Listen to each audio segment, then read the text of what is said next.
Alléluia, alléluia, je suis le pasteur Serge Brun. J'ai à cœur de te faire cette vidéo afin que tu puisses comprendre quelque chose. Tu sais pourquoi Jésus-Christ était craint? Était craint par Hérode. Hérode, c'est comme si c'était l'image je te dis simplement, c'est comme si c'était un premier ministre. En fait, Hérode était un homme politique, était un représentant politique sous la domination de Rome. Et Rome avait mis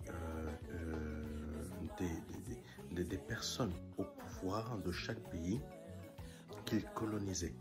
Et en gros, César, c'est comme si c'était un grand président. Voilà.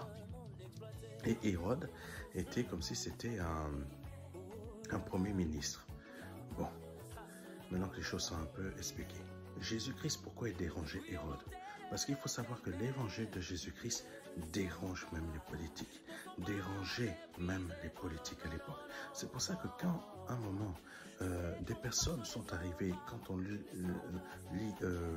Luc, un chapitre, quand on lit le chapitre de Luc, on peut voir que dans le chapitre de Luc, on peut voir que Jésus-Christ dérangeait beaucoup les politiques. Et à un moment, dans un des chapitres de Luc, il y a des personnes qui viennent voir Jésus et qui disent que Hérode veut te tuer. Hérode veut te tuer. Et Jésus-Christ a dit, ce renard. Ce renard-là, il parlait de Hérode en disant ce renard. En fait, il faut savoir que les hommes politiques sont des renards. Et leurs alliés sont des renards, oui. Il faut que vous le sachiez. Dans ce pays en France, l'État, le gouvernement sont des renards. Ils sont des renards parce que tout simplement, ils ne veulent pas que vous ayez le pouvoir par l'évangile. L'évangile est une puissance. L'évangile est très fort. L'évangile est capable de soulever les gens dans leurs pensées. Comment ça? En les réveillant. Vous savez ce qui se passe en Martinique. Vous savez ce qui se passe en Guadeloupe. Comment ça se fait quand Martinique, l'État français donne le pouvoir à des descendants d'esclaves. Groupe Ayotte, par exemple, est le groupe parfait. Comment ça se fait que l'État français, le gouvernement français, donne du pouvoir à des descendants d'esclaves en leur donnant toutes sortes de puissances depuis le temps de l'esclavage jusqu'à maintenant? Comment ça se fait? Mais si le peuple, par l'évangile de Jésus, se libère de l'esclavagiste, de la puissance blanche esclavagiste, oui, parce qu'il faut le savoir, c'est des blancs ici en France qui dominent sur les noirs. Pas tous les blancs. Je précise, pas tous les blancs, mais c'est les blancs qui dominent. Aux États-Unis, il y a eu le Ku Klux Klan, même jusqu'aux années 90. Dieu a permis que ça soit arrêté. Mais ici en France, ils viennent faire leur loi.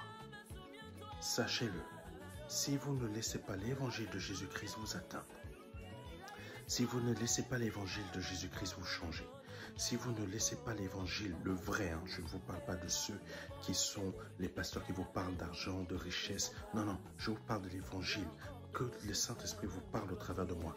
Le vrai, vous ne serez jamais libre. Vous n'allez jamais dominer. Laissez l'évangile. Jésus-Christ dérangeait Hérode.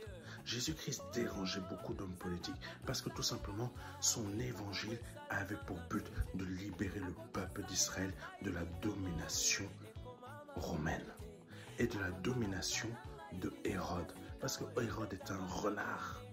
Hérode est un renard sous la solde des Romains. Et Jésus, son but, c'était de libérer là, pas de faire une guerre, libérer là, changement de pensée, pour que Dieu règne puissamment en eux. Et quand Dieu vient régner puissamment dans le cœur d'un peuple, je vous assure, ce peuple renverse le dominateur. Oui, c'est une réalité. C'est une réalité. Toi qui m'écoutes, toi qui passes par des moments difficiles, par des épreuves, par des difficultés, commence à laisser le Saint-Esprit t'emmener à ce changement du véritable évangile. Il faut que tu commences à accepter le vrai évangile et à repousser ce faux évangile qui est sous la solde de beaucoup de puissance de ce monde. Quel est ce faux évangile? Cet évangile qui ne fait que te parler d'argent, qui ne fait que te parler de réussite professionnelle, qui ne fait que te parler de tout ça. Dieu donne, c'est vrai, mais Dieu donne au travers de son vrai évangile. Dieu ne te pousse pas à chercher ça. Dieu te donne au travers de son vrai évangile, mais si tu changes, il ne t'emmène pas à courir après ça. Parce que quand tu cours après ça, je veux te expliquer quelque chose. Quand tu cours après l'argent, quand tu cours après les maisons, quand tu cours après ça, tu tombes sous le règne du dominateur de ce monde. Et ce dominateur a beaucoup d'hommes puissants dans ce monde. Et ils vont dominer sur ta vie. Ils vont dominer sur tes pensées. Quand tu vas vouloir suivre Jésus-Christ, par exemple, le vendredi, tu dois aller à l'église. Si tu ne restes pas pour finir ton dossier, tu seras viré. Voici ce que dit le dominateur. Voici ce qui se passe en Martinique. Trouvez-vous normal que ce qui coûte ici en France, par exemple, quelque chose que je vais payer ici à 8 €, coûte 2 ou 3 fois le prix en Martinique? Ce n'est pas normal, parce qu'il y a des personnes, des descendants d'esclavagistes, qui ont décidé de dominer sur la peau noire. Et ça se passe ici aussi en métropole. C'est pour ça que je te parle de l'évangile de Jésus. C'est pour ça que je te parle ainsi. C'est pour ça que je te parle comme ça. Parce que quand Jésus est venu, rien que le fait de parler de l'évangile a fait peur à Hérode. A fait peur à Hérode. Parce que quand Hérode a entendu qu'il y a un roi plus puissant que lui, Jésus, il a eu peur. Sache que si tu marches dans l'évangile, tu es plus puissant que le Premier ministre. Tu es plus puissant que le gouvernement français. Tu es plus puissant que l'État français. Pourquoi? Je n'ai pas peur de te le dire. Parce que ces gouvernements, cet État est un État de renards. Et ils veulent dominer sur toi. Parce que tout simplement, ils veulent t'emmener à la bassesse.